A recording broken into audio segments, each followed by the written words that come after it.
everybody. Welcome to your December Sea Oracle reading. There wasn't one for November, but I mean, who am I kidding? No one seems to really watch my videos anyway, so does it really matter? No. I don't even know why I'm filming this one, but look, there might be somebody out there who needs to hear the message that I'm about to channel. So it can't hurt to throw it out there, so here we go. I'm just going to begin with a shell card.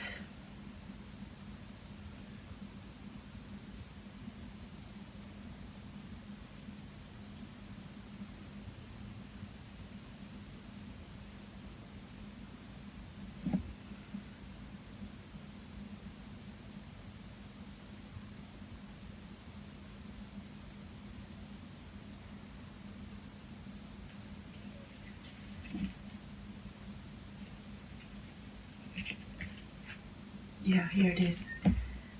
Okay. Oh, interesting. So we have a, it's called a plate limpet, or Acmea testudinalis. Okay. So it's saying that it's to do with tenaciousness or being stubborn. Tenacious or stubborn energy.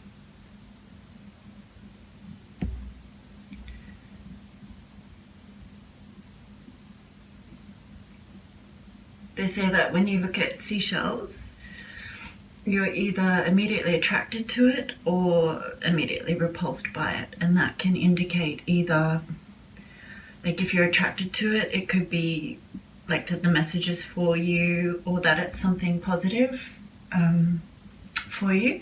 If you're not attracted to it, it can mean that it might be something that's holding you back, something that you might be challenging you at the moment. So maybe your tenaciousness or your stubbornness, maybe that's something causing you a little bit of grief at the moment. Maybe not. Maybe it's the complete opposite. Maybe it's your strength currently. So let's look into that a bit more. Just pop these shell cards over to the side. This little guy wanted to stay back too. The Imperial Delphinula. It says, going at a slower pace in order to flourish, retreating in order to grow.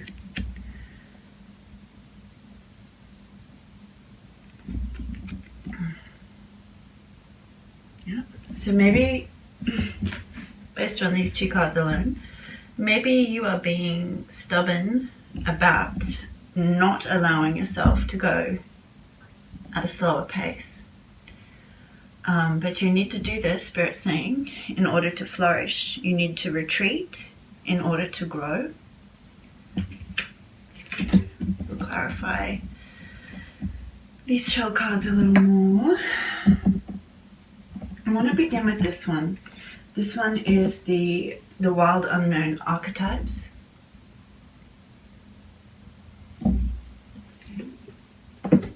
We'll refer to the book once we see which card pops out for us. Just wanting some guidance for my viewers. Is there a message that they need to hear? I'm sensing that there is some sort of blockage occurring here. Somebody's maybe feeling a bit frustrated, wanting to go within, wanting to just run away from everything and everybody at the moment. Why is that? Is it a valid response? Should my viewers be acting on it? Is it the right guidance, or is there something more? Are they just meant to be aware of their stubbornness and desire to retreat? But in this case, okay, let's see what we've got here. Right. We've got three cards came out for you guys. Whoops. Sorry. Okay, so we've got the Lover,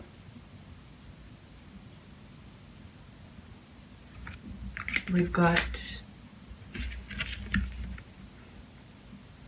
the Ring,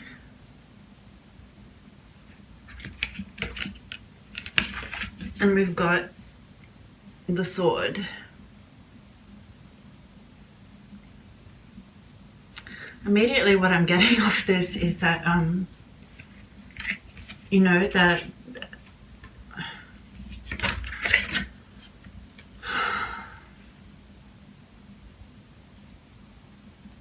whoever this message is for, there is some sort of love offer here from somebody who probably cares about you very deeply. They feel very committed to you, hence the Ring.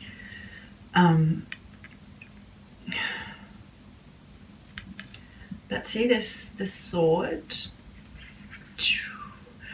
So if we switch these two, actually, just looking like, yeah, see that the colors match now. So we've got this purple Lover associated with the moon side, the crescent moon and the full moon, maybe, or it's hard to know if these images are supposed to represent like the sun behind the clouds or a full moon, crescent moon, whatever. Excuse me.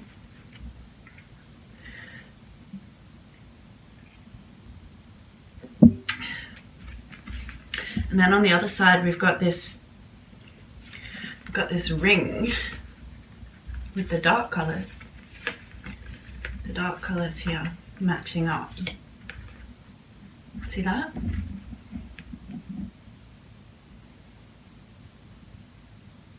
So one half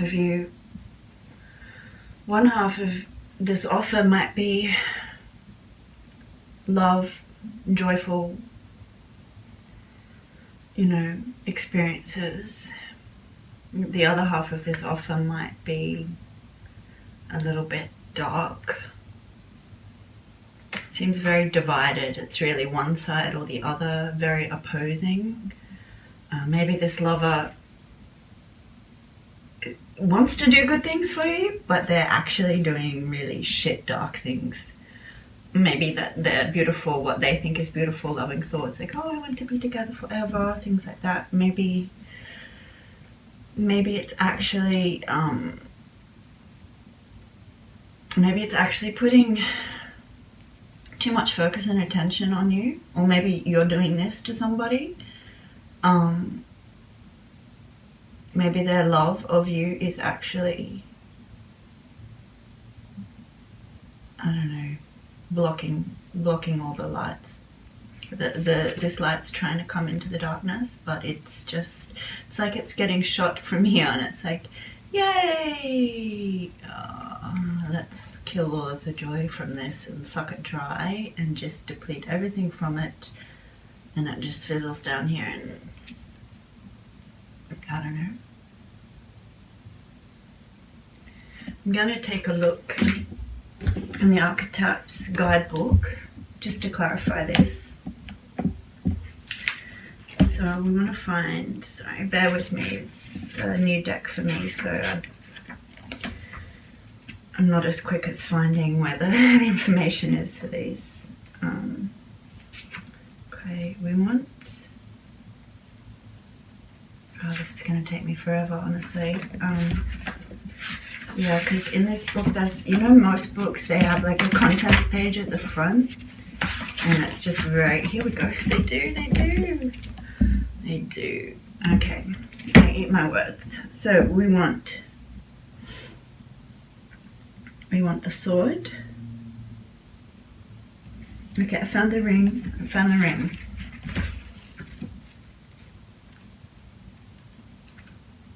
Okay, the ring.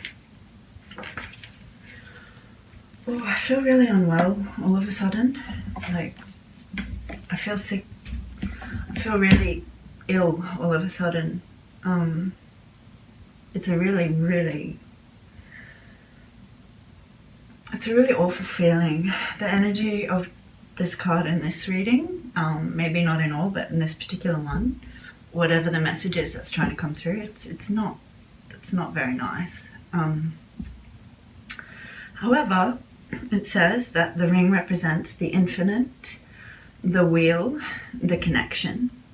The ring is an image of connectedness rather than viewing life as linear, as a series of progressive achievements. The ring challenges us to sense the cyclical, infinite nature of our world and experiences. Beginnings and endings fall by the wayside as we practice seeing ourselves as part of the cosmic circularity of creation.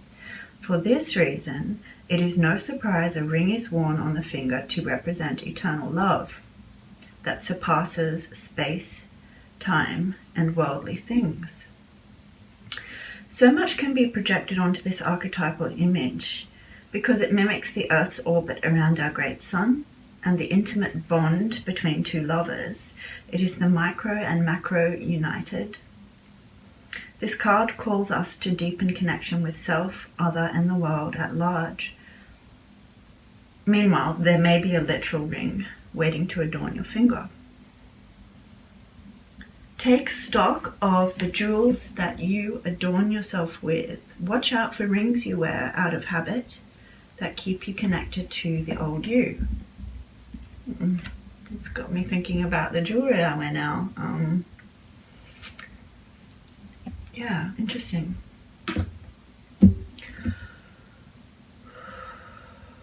I don't know. Maybe the ring's this stubbornness.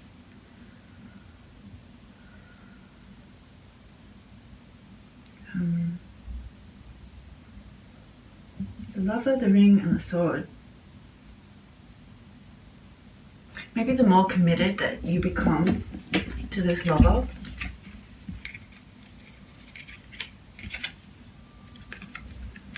you know, some people just don't thrive in captivity.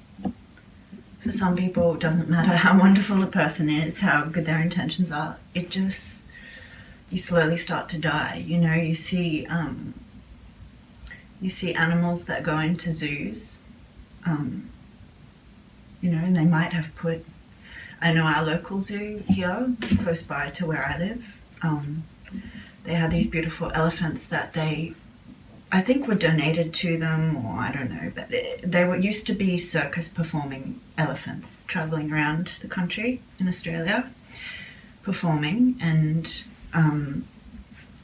if I've been told the correct information, when I worked at the zoo briefly a few years ago, I was told that the elephants, once the rules changed about certain animals being allowed to perform in circuses, their jobs became redundant because they could no longer use them as part of the show, and they were rather expensive to take care of, so they were given to the zoo. This zoo has the biggest, lushest outdoor exhibits, you know, compared to a lot of the zoos I've seen around the world. Having said that, I've traveled to a lot of developing countries where they just didn't have the funds and resources to care for the animals in the same way that they do in this particular zoo. It receives a lot of funding, a lot of a lot of attention internationally, so there's a lot of support. So they can afford to really make the enclosures quite wonderful for the animals. And when I was working there and I was being trained to work with just some of the animals, mainly the native animals, but you know, it really was about we were the animals' slaves, not vice versa. We were working for the animals, for their well-being, and our job was to do whatever they needed to absolutely the highest standard possible. No ifs, buts about it. If you messed up in any way, you were gone, like just excluded, basically, which is great. That is how it should be. Obviously, all animals should be wild and never kept in zoos, ever. But you know, that there's not a lot of wild territory left out there thanks to us humans. It's not just as easy as just letting them all go. It just puts a lot of pressure on the existing animals in the remaining wild places who are already, you know, already have their resources and territories spread rather thin. I don't know where I was going with that, but oh yeah, these elephants, they each night when the zoo shut, they would walk to a neighboring property. Along the way, they could pull trees out and uproot them. They could destroy whatever they wanted. They could swim in this big dam of water and bathe and experience a little taste of freedom. They would get to walk and journey to this place where they would sleep safely at night, and, you know, where there was more vegetation and things like that. I never saw the place though, so I can't verify that that was entirely true. I'm basing on trust and trying to see the highest good in people. Then they would bring the elephants each morning and walk them back to the zoo, and the enclosure there was large as well. They had hoses going, structures with dripping water.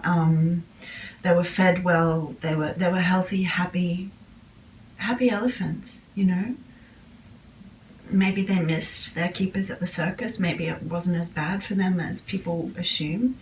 So maybe they weren't that happy. I don't know, but they both passed away. I don't go to that zoo very often, but I went a year or so ago and the elephants weren't there anymore. And I asked, where are the elephants? And they said, oh, they died. I don't know how or why. But the point is, just because people or somebody loves you and does all the things that they think show you how much they love you and is taking good care of you, sometimes it kills you anyway, just because you're in captivity. You're tethered. You're not free anymore. And to me, I mean, if you find that wonderful person that is just your everything and you guys love and cherish each other and bring each other up, then maybe marriage is a good thing. That's not been my personal experience, and I have a lot of trouble comprehending why anybody would willingly sign up to put a ring on their finger for anybody, because people constantly grow and change. Sometimes you're meant to come together and come apart. Sometimes people are taken away from you because there's somebody better there for you coming next, but they were right for you at that time. This whole committing to forever nonsense, it's not nonsense. I mean, if you've got it, that is such a blessing and such a thing to be cherished. And I guess maybe I'm a little bit bitter because I've never had that. I've only ever had it in small doses for short amount of time. But in all those instances, no matter how much I love the person and no matter how much they love me, I did start to die a little bit once that commitment part came in. It's like the sword that comes and turns it from being good into something that makes you sick.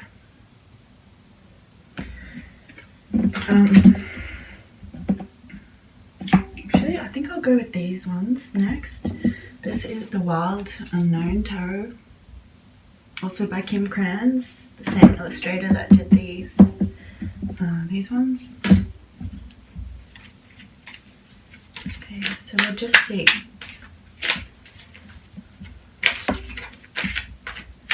We clarify if anything I'm saying resonates and is correct, or if I'm just totally off on a tangent that's completely missing the message. Okay. Alright. So we've got the Four of Wands.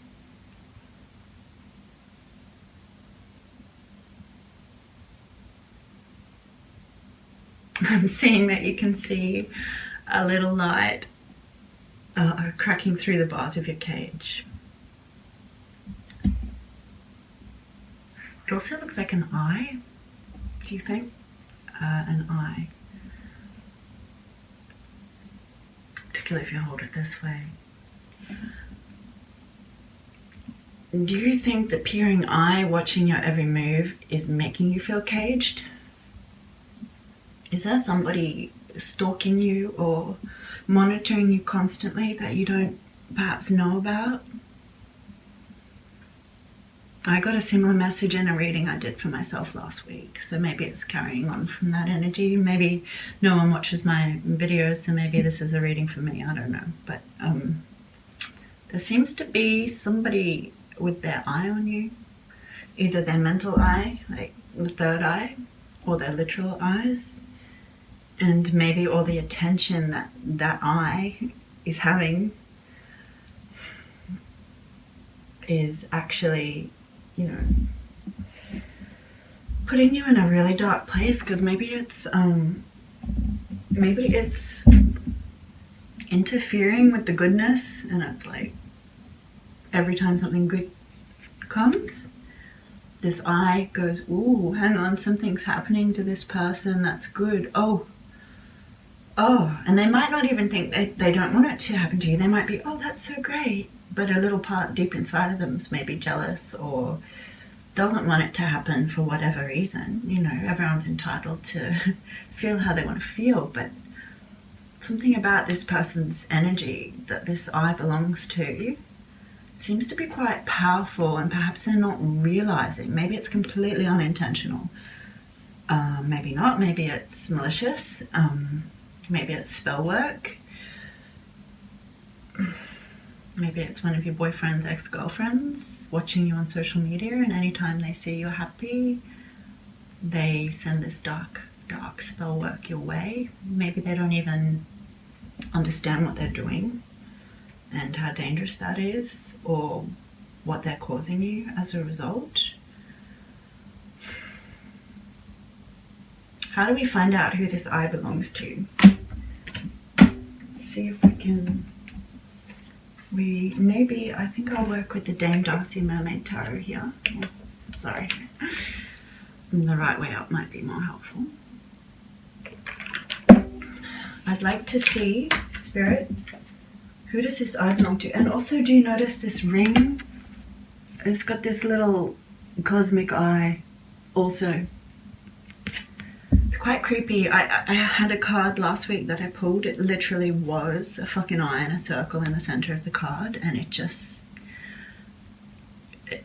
I'm picking this up. I've held it for 2 seconds. That sick feeling had completely gone when I switched to the eye card, and I pick this up again, I feel ill again.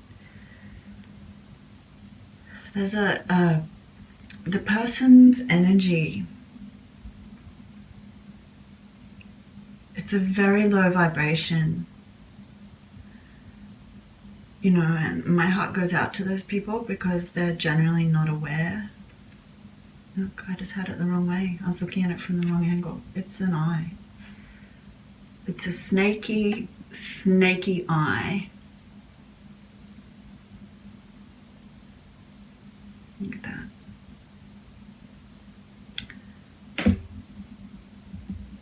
Even this, guys.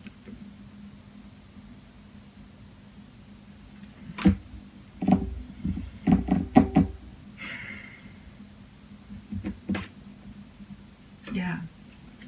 The stubborn blue. And this is blue also, like this one. I mean, I've got blue eyes. Dark blue, not light like that, but hey, maybe it's your own eye, the way you're looking at yourself, that is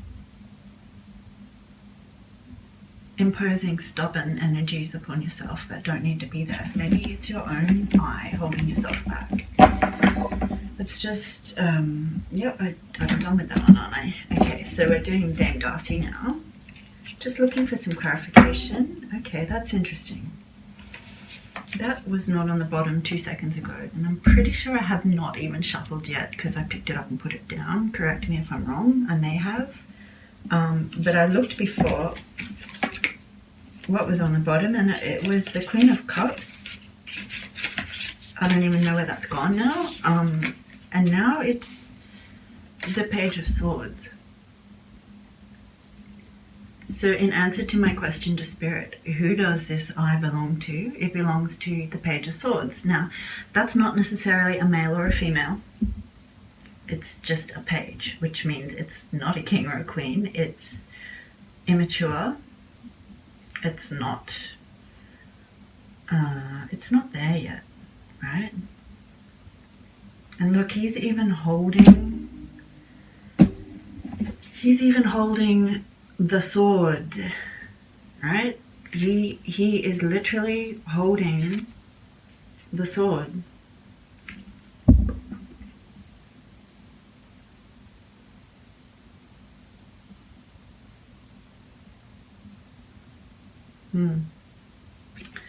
So I'm just gonna look up. Dame Darcy doesn't have a cute little guidebook. She has a beautiful box for her cards, but she just has a printout PDF on the internet. So let's see what she says about Page of Swords.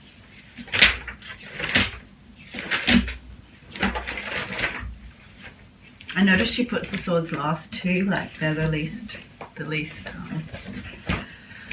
palatable.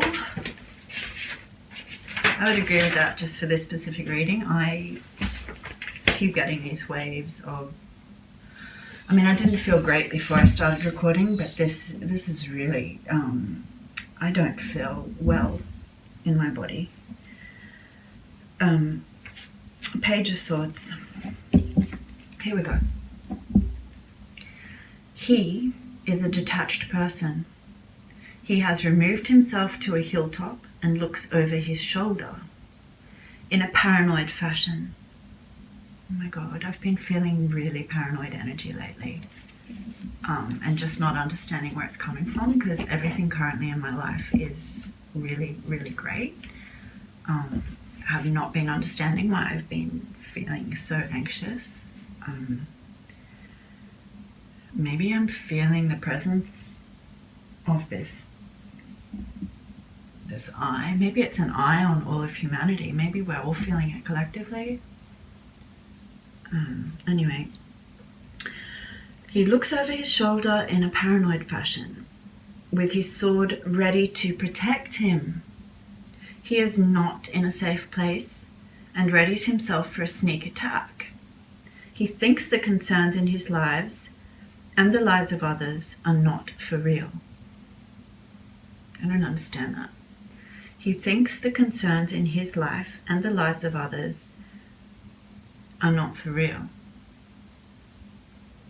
So is it like, I mean, I'm not sure, but like this lover who wants to offer you this ring and this commitment, but each time he thinks about you, because he can't believe, or he's not quite as evolved or conscious as you are, he can't possibly believe that that good things could happen to him. So he thinks, you know, when you're feeling, or your full glowing auric creative energy out there being noticed by others in the world, he gets his little sword and he comes and he stabs it down, and then turns your good, happy feelings into nothing that's left except just him and his bloody eye on you, like you're his possession or his thing, that you can't do anything well or nothing good can happen for you, because then, oh gosh, you might come into contact with somebody other than them, and then they're worried you'll leave them, because he's paranoid. He doesn't think you're real because he's not real. He's a fake.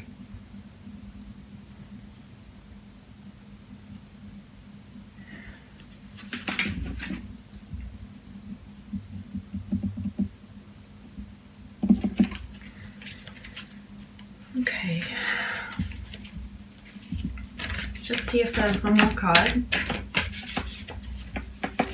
Check I'm on the right track. I don't want you all going out there looking for your creepy, possessive eye. accusing everybody of things. Like I said, it can just be symbolic of literally all of humanity currently. I don't know. Could be your own eye on yourself, how you see yourself and perceive yourself that might be living in you, stubborn beliefs. It doesn't feel like that though.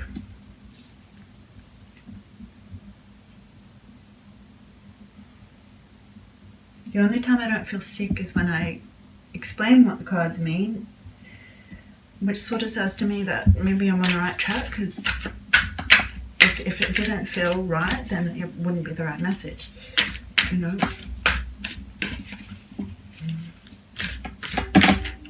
Okay, that's a lot of cards. So I'm only going to read the two that really fell like apart from each other. We've got Five of Swords. Look, some more swords. This person's like taken everybody else's swords all for himself. It's like, I'm the only one that's got anything to offer. I'm the one. They've chosen that. They've decided it. They've decided they are what is best for you. Look, all these other ones here don't have a chance. It doesn't mean he's the best one for you. It means he's the most aggressive and violent and psychopathic. Because he can just take everyone else's swords. Or he has so many swords that he was just born with, because he's... I mean, who wants violence? Who wants a bloody sword? What do you even use a sword for? Either defending yourself or to hurt somebody, right? Well, why have you got to protect yourself so badly if you're not doing anything that makes people hate you? Now we've also got, this is confusing, a Knight of Wands. So we've got the Knight again. But wands for me means like you've got magic, right? Literally, you've got a wand. Yeah, this guy... Okay, I said I wouldn't read the ones behind, but look what fell out underneath the Five of Swords, right? The Hanged Man. Which is literally stubbornness. So this first shell we got, remember? Stubborn. Just staying hanged.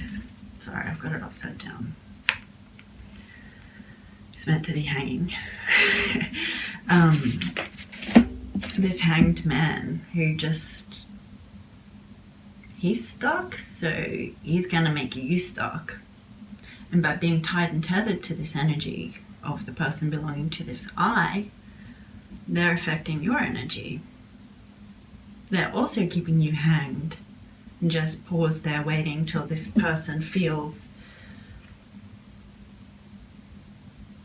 ready, maybe, grown up enough. And they're never going to get there with this sort of energy. I'm curious now to see what's underneath, because that was pretty prophetic. This person with an eye, remember I said earlier, they might be using magic or manifestation, but not really understanding what they're doing or the power that we all have when we do it. Not realizing that their thoughts and feelings subconsciously, even if they're not consciously aware of the fact that they want to hold you back, keep you trapped in a cage and locked up all for themselves. They want to protect you with their sword, but they're not actually, they're not actually providing you what you want as an elephant that's always been in the circus and allowed to be loved and adored by people and noticed by others, and a gift, bring a gift of joy to people. Everyone that witnesses you or is in your presence as that circus elephant, you brought a lot of joy to people, and then now you're put in this better place, in this zoo that's all set up how you should like it. And you're so unhappy that you're actually starting to just fade. because even though everybody's looking at you now, they're so far away behind the barriers. There's no connection. No one can get near you. No one can get anywhere fucking near you. Not even close. Because this Page of Swords, he's like, just like, yeah, whatever, I'm just watching from afar. Did someone come near you? Someone came near you. Oh my god, here I come. Yep. Good luck trying to get near her or him.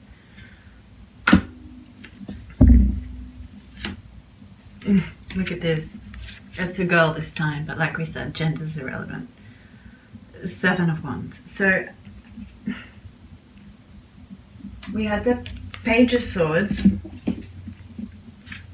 who when he got upset, whipped out 4 more. So we had 5, right? Now we've got this little Knight of Wands. When he gets pissed off, becomes the 7 of Wands. His magic and his power multiplies, and I mean, she looks completely psychotic to me. Completely nuts. She looks sad, ugly, jealous, paranoid. As you can see, all these cups that maybe belong, they're not her cups because she's on the Wand card. These cups, oh, they're not cups, look. They look like cups. They're not. They're paddles for paddling a ship or a boat, and they're upside down. Oars, you know, oars, paddle oars. Yeah. But they look to me like cups, like my intuition's telling me in this instance, although they're oars, these are your cups. These are your cups sitting there, just full and continuing to refill. And she's like, oh no, you can't have all those cups. What will happen if you have all those cups? If you have all those cups, you won't need me anymore to protect you. Because you'll be well, and you know, if I keep sucking the energy out of you and keeping you unwell, then you'll need me.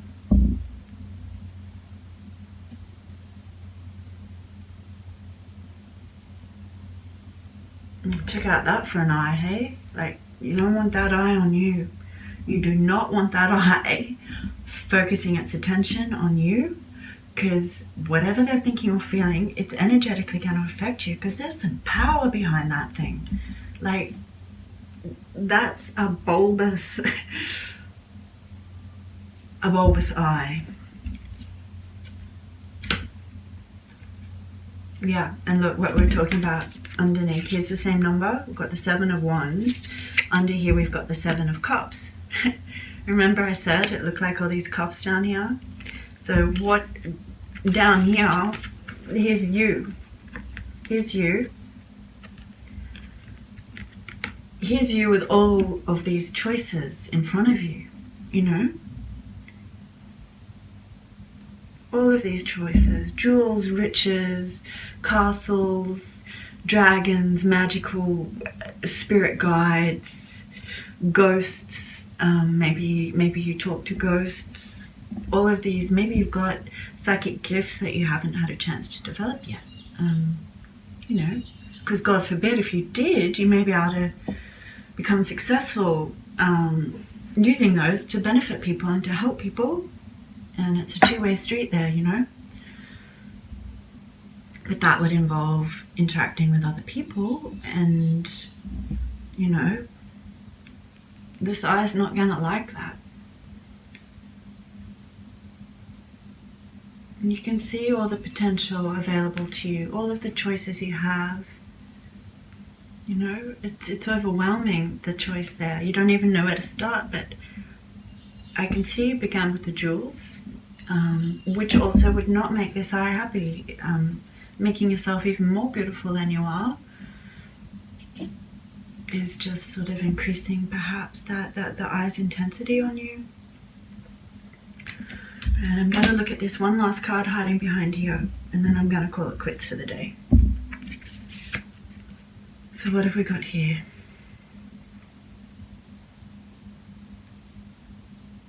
Yeah, the 8 of Cups. Okay, so we've gone from the 7 of Cups to the 8 of Cups. This person thinks if you've got all these cups that they're going to be left behind.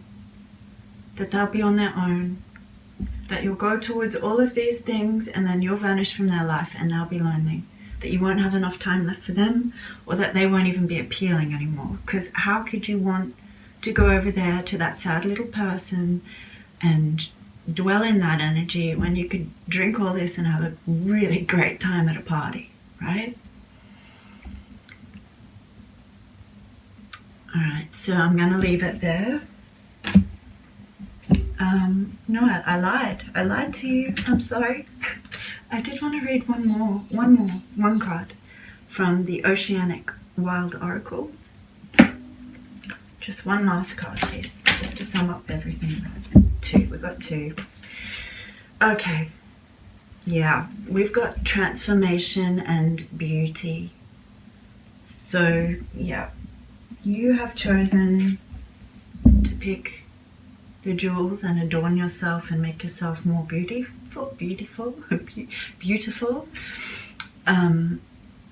You're choosing beauty while you're being stuck in this cage by yourself. You are, yeah, but then also there's that flip side. She's looking at herself in the mirror. Maybe it's your own eye holding yourself back. And that could be for some of you. It's going to resonate differently from everyone. Obviously, it's a general read. There's multiple people watching this. You're not all experiencing the same thing. The energy that comes across overall is relevant to probably every person on the planet, right? But if it resonates with you, hopefully I've said something that's helped you clarify maybe your instincts about something. It's up to you what you do about it. I mean, you know what to do about it. But if we go down the fact that it's not you doing this to yourself, and that this I belongs to this crazy bitch who's jealous about everything that happens to you, and that them feeling that way is just preventing you from this, right? Maybe it's a new lover that is actually going to come in if you get noticed by the right people. And this person is shit scared about that.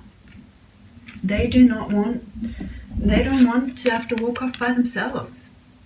I mean, would you? Would you want to walk off by yourself? But you know what, like, if there's someone else there for you, there'll be someone else there for them too.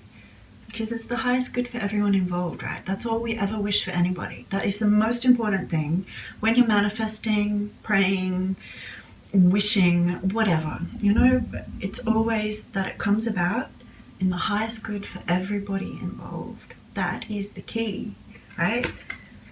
This crazy chick, she doesn't get that. It's all about the highest good for her. And that's why it's making that energy all dark and shitty.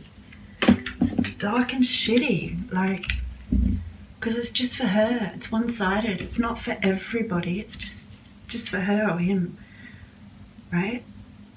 It's dark. They want you all to themselves. Anyway. Regardless, you're becoming more beautiful. You're transforming. And I've talked about this card before, about in some cultures they talk about the mermaids who come on shore at night and they take off their skin. It's like a seal skin or like an animal skin that allows them to swim in the ocean. They take it off and they hide it somewhere on the seashore so that they can use their legs to come on land. And then when a man finds them or sees them and falls in love with them, the only way he can keep her all for himself is to snatch her skin, to spy on her with his little bulbous creepy eye and see where she hides her skin and steal it.